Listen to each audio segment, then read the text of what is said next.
The dangerous impacts of torrential rainfall across California over the weekend into Monday have already claimed at least 2 lives in the states as emergency responders work to get people out of harm's way.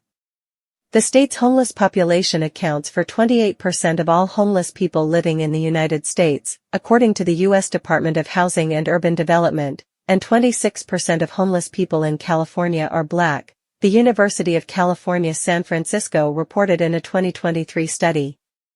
As several photos posted to social media showed, damaged homes and cars pummeled by debris and trees brought down by powerful winds, those without a permanent shelter faced a major threat. The number of unhoused people in California amounts to more than 181,300, the department reported last year, and the homeless population became even more vulnerable as heavy rain and devastating flooding slammed the state.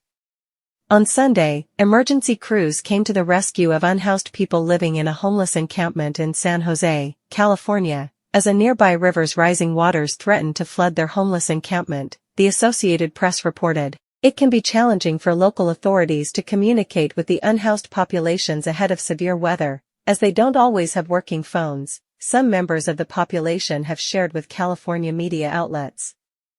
This isn't the first recent storm to place an additional burden on California's homeless community.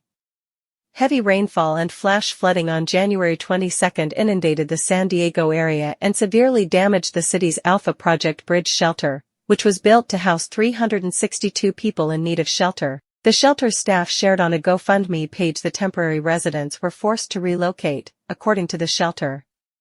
This time around, shelters like Alpha Bridge are continuing to help protect the unhoused communities as the weather threats persist into Tuesday.